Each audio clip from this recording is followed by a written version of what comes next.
दोस्तों नमस्कार। दोस्तों मैं प्रदीप कुमार वर्मा प्रस्तुत कर रहा हूँ अपनी एक स्वरचित कहानी जिसका शीर्षक है प्यार का बंधन। काफ़ी देर से कोई ग्राहक अशोक की दुकान पर नहीं आया तो एकाएक वह स्वयं ही अपनी दुकान में सजी राखियों को एक एक करके बड़े गौर से देखने लगा। तभी एक राखी के सामने जाकर उसकी नज़रें उसी पर टिक गईं। बहुत सुंदर राखी, एक नज़र में ही उसे पसंद आ गई और फिर उसने उसे पिन से निकाल लिया और उसे खोलकर अपने दाहिने हाथ की कलाई पर रख ली। वाह, कितनी अच्छी लग रही है यह राखी।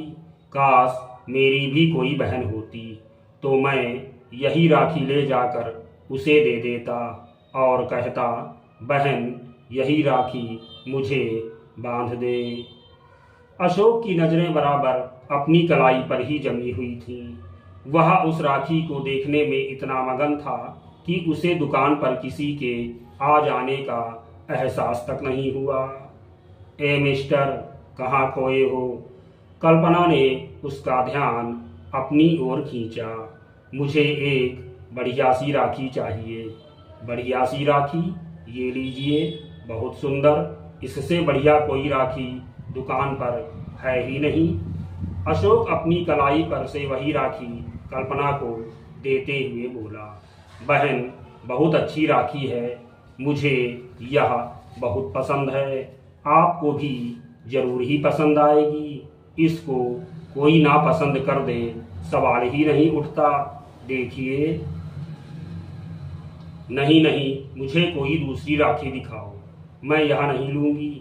एक तो खुली हुई है, दूसरे तुमने इसे अपनी कलाई पर बांध रखी थी। कल्पना ने इतना कहा ही था कि अशोक झट से बोल पड़ा, नहीं बहन जी, बांधी नहीं थी, मैं तो इसे सिर्फ यूं ही देख रहा था। ये मुझे पसंद जो आ गई थी। मेरी ऐसी किस्मत कहाँ जो मेरी कलाई पर राखी बंध सके। क्या मतलब? बहन जी, मेरी कोई बहन नहीं है ना, इसीलिए। बहन जी, आप यही राखी ले लीजिए, यह मुझे बहुत पसंद है। आपके भाई की कलाई पर बहुत जचेगी। मैं इसे पैक किए देता हूँ। नहीं, रहने दो। पता नहीं क्या सोचकर कल्पना ने उसे राखी पैक करने से मना कर दिया। बोली, लाओ इसे मुझे दो। और फिर कल्पना राखी लेकर अशोक से बोली, अपना हाथ इधर करो। अशोक सकपका गया, वह कुछ समझ नहीं पाया। मैं तुमसे ही कह रही हूँ, कल्पना ने फिर कहा। तो अशोक ने अपना हाथ कल्पना की ओर बढ़ा दिया और फिर कल्पना ने वही राखी अशोक की कलाई पर बांध दी और फिर बोली, तुम्हें यह राखी बहुत पसंद है ना, अब यह तुम्हारी ही है। धन्यवाद।